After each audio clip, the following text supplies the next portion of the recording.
Ubu-Roi, créée par Alfred Jarry, fut écrite en 1896.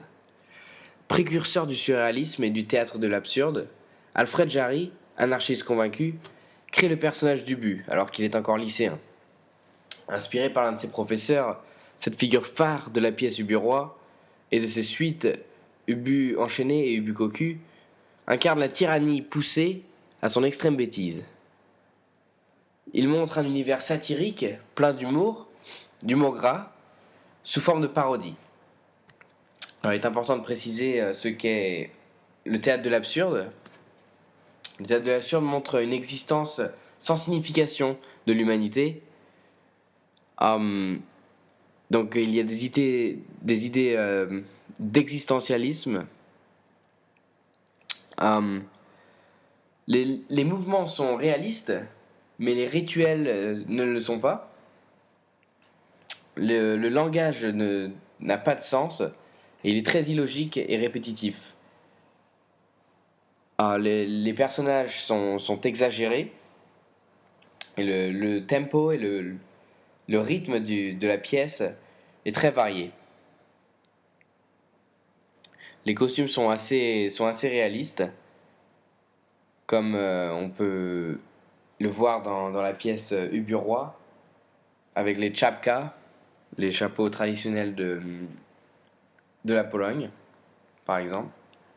La scène commence in medias res, c'est-à-dire dans Ubu-Roi, elle commence avant le lever du rideau, et les protagonistes nous sont rapidement présentés.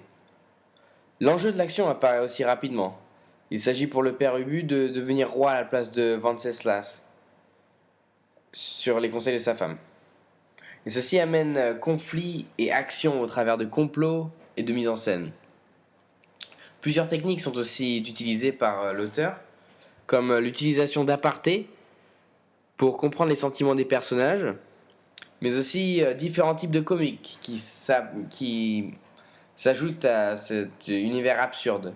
Le comique de geste, par exemple, qui est provoqué par l'attitude physique d'un personnage, ou le comique de situation qui naît d'une situation que les personnages ne maîtrisent pas, le comique de caractère qui repose sur le caractère d'un personnage, et le comique de répétition qui est issu de la reproduction mécanique d'un même schéma ou d'une même expression. Plusieurs thèmes sont élaborés dans la pièce Ubu-Roi, comme la critique de la société, les impôts, le système défaillant, la trahison. Nous avons aussi des preuves d'anti-héros et de la caricature, comme l'expression l'indique, ubuesque, une expression qui avait été reprise ensuite, et beaucoup d'exagération, comme le suggère le théâtre de l'absurde. La deuxième pièce de théâtre à laquelle on peut s'intéresser est L'Avare, écrit par Molière. À l'époque de l'Avare, la bourgeoisie est en pleine croissance. Donc l'Avare, tout d'abord, fut écrite en 1668. Et donc la bourgeoisie est en pleine croissance et s'enrichit grâce au commerce. Mais il est important de séparer la bourgeoisie de première génération, à laquelle appartient l'Avare, Harpagon, et celle de seconde génération à laquelle appartient Cléante, son fils. Cette pièce montre le personnage d'Harpagon, plein d'avarice et ne tenant principalement qu'à sa cassette d'or. En résumé, Harpagon, veuf et extrêmement avare, veut marier sa fille Élise à un vieillard fortuné qui s'appelle Anselme. Mais Élise veut épouser Valère, qui s'est introduit chez Harpagon en se faisant engager comme intendant. Harpagon a un fils aussi, Cléante, et Cléante aime Marianne. Mais celui-ci a un rival bien spécial qui est Harpagon. Pour aider son maître, la Flèche, le valet de Cléante, lui vole sa cassette remplie d'or, vole la cassette remplie d'or d'Harpagon, et accusé à tort, Valère révèle son amour pour Élise. Le procédé traditionnel de la reconnaissance permet de dénouer l'intrigue. Anselme reconnaît en Marianne et Valère ses enfants, qu'il croyait avoir perdus dans un naufrage, et Valère et Élise pourront se marier. Ainsi, Cléante et Marianne se marieront aussi à la fin de la pièce de théâtre, et Harpagon retrouvera sa cassette. Donc, Molière était un adepte du classicisme qui respectait la règle de 3 unités, qui inclut temps, lieu et action, et qui est vraiment démontré au travers de l'Avare. Et cette pièce de théâtre montre vraiment une vraie réflexion sur l'argent, la possession de l'argent et comment on l'utilise. Et c'est vrai que cette pièce de théâtre est âgée, mais pourrait s'apparenter à la vie d'aujourd'hui, il me semble. La troisième pièce est Cyrano de Bergerac. Donc Cyrano de Bergerac fut écrit par Edmond Rostand et est une pièce de théâtre qui se déroule en plusieurs endroits. Tout d'abord, elle fut écrite en 1897. Donc voilà. Et Cyrano de Bergerac est une pièce de théâtre qui se déroule donc dans plusieurs endroits. Tout d'abord dans l'hôtel de Bourgogne, où sont représentées un bon nombre de pièces de théâtre vers le XVIIe siècle. Puis dans la boutique de Ragueneau, la rôtisserie des poètes, où le rôtisseur pâtissier Ragueneau dirige les travaux de ses cuisiniers, tout en écrivant des vers. Il est, tout comme Cyrano, passionné par l'écriture des vers, de poésie. Ensuite, l'histoire nous emmène devant le balcon de Roxane, où Cyrano et Christian parlent d'amour au travers des vers rédigés par Cyrano pour Christian, mais aussi pour lui-même, on apprendra. Après, dans le camp d'Arras, où le régiment de Cyrano assiégera la ville. Et enfin, dans le couvent des Dames de la Croix, où Roxane s'est retirée. Il semble que tous ces endroits se situent à Paris, excepté le camp d'Arras, qui se situe au nord de Paris. Et donc, on voit bien, à travers ceci, que Edmond Rostand était intéressé en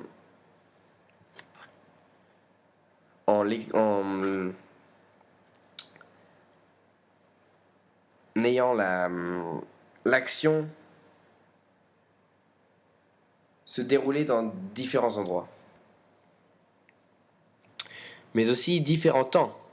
La première partie s'étend entre le 3 juin et le 9 août 1640, un laps de temps dans lequel se déroulera le siège d'Arras, à laquelle participe Cyrano de Bergerac dans ce récit, et à laquelle le véritable Cyrano de Bergerac participera également, car il faut savoir que Edmond Rostand s'est inspiré d'un personnage réel en Cyrano. Et la seconde partie aura lieu 15 ans plus tard, 15 ans après le siège d'Arras, en 1655, dans le 5e acte. Et celle-ci s'apparente vraiment aux tragédies grecques, dans laquelle Cyrano meurt sous les yeux des malheureux Ragueneau, Lebray et Roxane.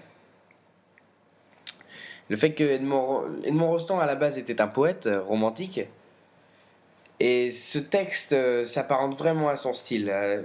C'est une pièce de théâtre qui est écrite en vers et qui nous démontre vraiment cet aspect romantique et poète qu'a pu apporter Edmond Rostand. Alors il y a plusieurs liens entre ces différentes pièces de théâtre. Tout d'abord, des liens comiques dans Uburoi et l'Avare. L'aspect grossier, l'humour gras dans laquelle participent Ubu et Harpagon montre vraiment le lien entre ces deux pièces de théâtre qui sont pourtant pas de la même époque, mais qui montrent vraiment cet aspect absurde, l'absurdité des personnages. Mais aussi une satire de la société que j'ai relevée entre aussi Uburoi et l'avare. Donc dans Uburoi, on a vraiment ce thème de la société avec les impôts et un système qui ne va pas, un système instable. Tandis que dans l'avare, on a vraiment ce souci de l'argent, mais aussi des traditions, avec le mariage et l'amour qui ressort de cette pièce. La forme entre la pièce d'Edmond Rostand, Cyrano de Bergerac, et celle de Molière, l'avare, est très similaire, car on a bien vu que l'aspect classique, l'aspect du classicisme, temps, lieu, action, avec les trois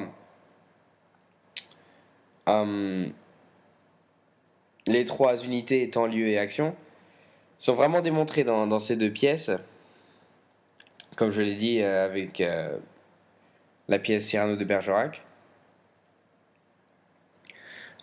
Cyrano et Uburoi ont eux été écrits durant la même époque, 1896 et 1897. Mais pourtant ils sont très différents dans le style, avec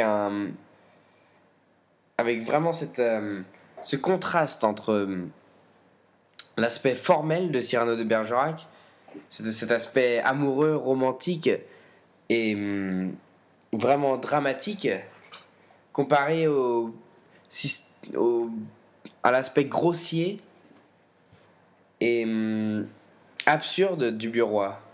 Donc un exemple, par exemple, est vraiment le début de la pièce du Bureau, avec le mot merdre, qui est destiné au personnage, mais aussi qui peut atteindre l'audience, les spectateurs. Et l'ajout de cette lettre R dans merde montre vraiment une provocation. Tandis que dans la pièce de théâtre Cyrano de Bergerac, l'aspect poétique est vraiment de mise avec l'écriture de Cyrano.